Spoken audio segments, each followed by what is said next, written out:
The reason why I'm here today and the reason why I've been invited is because of the personal experience that myself and my family went through of detention. I'm originally from Turkey, but we moved to UK in 2001 when I was 8 years old, and we started seeking asylum. So my family, myself and my two younger siblings, one of them being 4 and one of them being 10 years old, we were all detained firstly in Scotland, and then we were removed down to England in Yarlswood, and we were allocated there for over 2 months. And in there we saw lots of different families, lots of single people, lots of young children, lots of people at my age. And it was an experience that I'd never forget, because at the time obviously I wasn't kind of aware of what was happening. I just didn't know the immigration system, and I just didn't know why we were in there.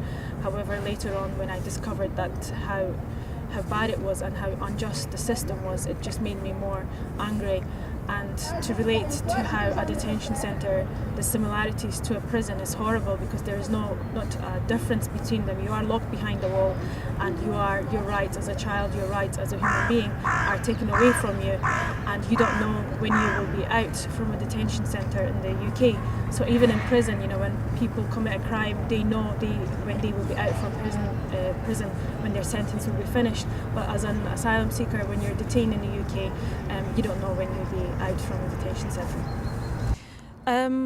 Well, the whole asylum system in the UK is designed in a way to make you feel inhumane, and it's designed to make you forget who you are and make you lose all your hope so that you can be sent back to your country, and that would be the only opportunity that you have. So I would say, in relation to UK, the whole immigration and asylum system needs to go through a major reform, where it's designed to welcome people, where it's designed to find a procedure where people are treated not as numbers but as human beings, where you are not detained. And there are obviously different ways of managing people and when they come to a country. So finding a humane way of when you're seeking asylum or when you're a refugee in the country. In relation to UK, obviously at the moment with Brexit and what's happening, it's really complicated, but I would suggest that they do need to listen to the people, and they need to listen to the needs and wants of the people rather than making the decisions on behalf of them. And in terms of in a global aspect with the EU and with the UN, they really need to put whatever they speak into action rather than speaking.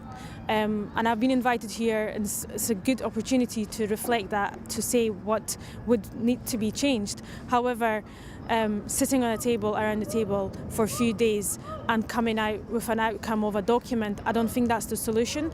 And the EU and the UN especially, they need to find a mechanism, and they need to find a way of making the states obliged to their whatever they signed up to, rather than saying, okay, this is the document there, and then the states don't listen, so that just means that there's no purpose of the EU and the UN. So there has to be a way that the states listen to what is needed and what needs to be done.